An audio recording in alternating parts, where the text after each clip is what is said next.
আসসালামু আলাইকুম ওয়া রাহমাতুল্লাহি ওয়া বারাকাতুহু। আশা করি সবাই ভালো আছেন, সুস্থ আছেন। পবিত্র কোরআন মজিদের একটি ভয়ঙ্কর আয়াত, লাআমলাআন্না জাহান্নামা মিনকা ওয়া মিম্মান তাবিআকা মিনহুম আজমাইন। আমি অবশ্যই তোকে দিয়ে এবং তোর অনুসারীদেরকে দিয়ে জাহান্নামকে পরিপূর্ণ করব। শয়তানকে উদ্দেশ্য করে আল্লাহ রাব্বুল আলামিন এই কথাটি বলেছিলেন এবং এটা কোরআন মজিদে আল্লাহ পাক তুলে ধরেছেন। শয়তান বলেছে যে আপনার ইজ্জত এবং সম্মানের কসম, আমি অবশ্যই এই মানব জাতিকে আমি জাহান্নামে যাওয়ার জন্য যা কিছু করা সব কিছু করবো, তাদেরকে পথভ্রষ্ট করে ছাড়ব। ক্বালা ফাবিইজ্জাতিকা লাউগবিয়ান্নাহুম আজমাইন।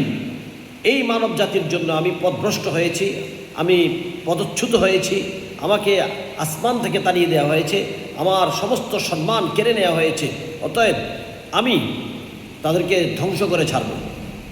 তখন আল্লাহ রাব্বুল আলামিন এই কথা বলেছেন, ফাল হক ওয়াল হাক্কা কুল।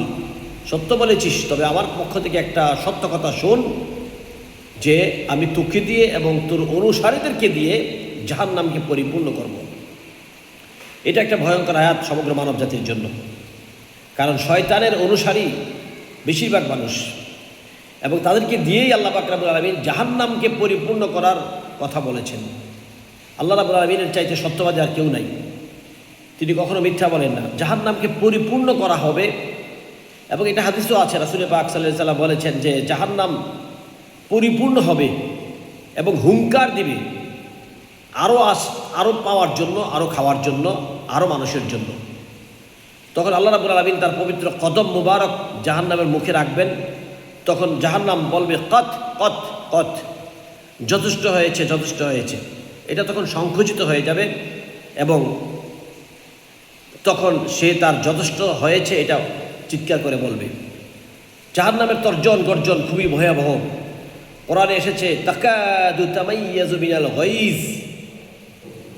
জাহান্নাম খুব প্রচণ্ড রাগে চিৎকার করবে, গর্জন করবে, শুধুমাত্র মানুষকে গ্রাস করার জন্য। কারণ কোরআন বলছে ওয়াকুদুহান নাস ওয়াল হিজারা, জাহান্নামের মধ্যে মানুষ এবং পাথর জ্বলবে। অতএব কোরআনের এই কঠিন আয়াত আমাদেরকে সতর্ক হতে শিক্ষা দেয় যে জাহান্নাম থেকে বাঁচো। আল্লাহ পাক বলছেন কু আনফুসিকুম ওয়া আহলিকুম নারা, তুমি নিজেকে জাহান্নামের আগুন থেকে বাঁচাও এবং তোমার পরিবার পরিজন সবাইকে বাঁচাও, নিজেকে বাঁচাও। অনেক মানুষ অন্যের ব্যাপারে টেনশনে থাকে, অন্যে এটা করে সেটা করে, অন্যের ভুল ত্রুটি এই নিয়ে সে দিন কাটায়। কিন্তু আল্লাহ পাক বলেছেন তোমার নিজেকে জাহান্নামের আগুন থেকে বাঁচাও, তোমার পরিবার পরিজনকে বাঁচাও।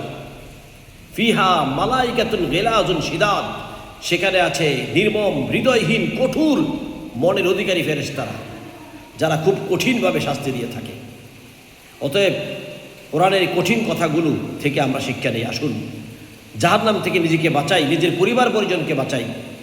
এবং আল্লাহ পাক আমাদের সবাইকে লক্ষ্য করে বলেছেন, তোমরা ইয়া আইয়ুহাল্লাযীনা আমানু তাকুল্লাহ, হে বিশ্বাসীরা তোমরা আল্লাহকে ভয় করো। ওয়া কুনু মা'আস সাদিকিন, যারা সত্যবাদী, ন্যায়পরায়ণ, ইনসাফ কায়েমকারী, ভালো মানুষ, ভদ্র মানুষ, তাদের সঙ্গী হোক। তো ভালো মানুষের সঙ্গী হতে হবে, ভালো মানুষের সাথে উঠা বসা করতে হবে, এবং অপরাধী, গুনাহগার, পাপাচারী, পাপিষ্ঠ লোকদের থেকে দূরে থাকতে হবে। আল্লাহ পাক আমাদের সবাইকে কথাগুলো বুঝে চলার তৌফিক দান করুন। সবাই ভালো থাকবেন, সুস্থ থাকবেন। আসসালামু আলাইকুম ওয়া রাহমাতুল্লাহি ওয়া বারাকাতুহু।